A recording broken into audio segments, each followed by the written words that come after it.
Domicile नीति का क्या मतलब है?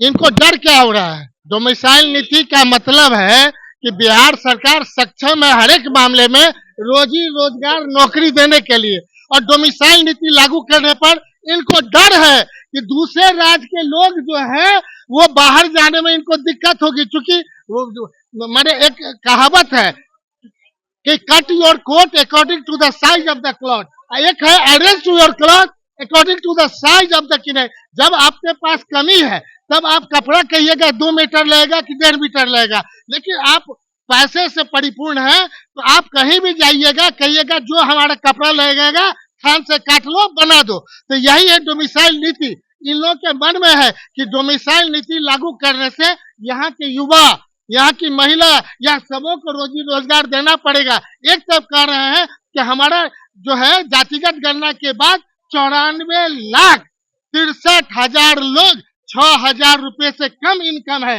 जब ये मान के चले कि 6,000 से कम इनकम है तो उसके लिए क्या योजना है? आपने कहा 2 लाख रुपए देंगे, आप कितना दे दिए जब से आपने मैंने जातिगत गणना कराया? और जिस हिसाब से दे रहे हैं इनको 100 बरस तक राज करने का जनता दे तब ये दे पाएंगे। इसलिए मेरा मानना है कि डोमिसाइल नीति लागू करके जातिगत गणना के आधार पे 94,63,000 को 2 लाख रुपए अगले वित्तीय वर्ष में देने का काम करे।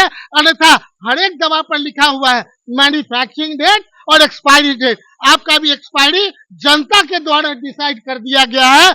इस बार जो आने वाला सरकार किसकी बनेगी ये जनता जानेगी, आप डिसाइड नहीं कर सकते। सरकार में थे जी, तभी डोमिसाइल नीति लागू करने के बाद अरे 17 महीना बनाम 17 वर्ष हम लोगों ने दिया था। जो सरकार, आप बताइए कि जो बच्चा आज इनके सरकार में जन्म लिया वो 20 वर्ष का हो चुका है।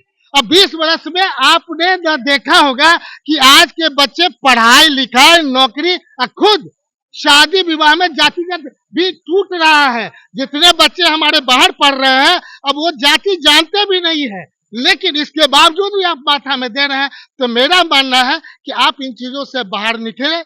जो परिवरिश है हर एक 5 साल अपना बजट में आप जो भी देते हैं 5 साल में करते हैं अगला, तो आप तो तुलना 2000 जंगल राज से करते हैं। अगर आप अपने ही राज से करते तो माननीय मुख्यमंत्री नीतीश कुमार जी का राज पहला था, उससे डिटोरिएट 5 से 10 में 10 वाला में उससे डिटोरिएट किया, 10 से 15 में उससे और डिटोरिएट किया। पहला को अगर हम 100% मार्क्स देंगे तो दूसरा को 80%, तीसरा को 60%, चौथा को 40%, बाद में 20, इसके बाद नील हो जाएगा। तो यही नील होने की स्थिति है। बहुत बहुत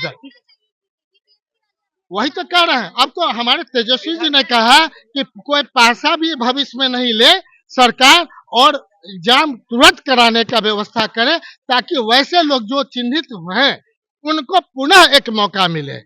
इतना तो कहें हमारे तेजस्वी।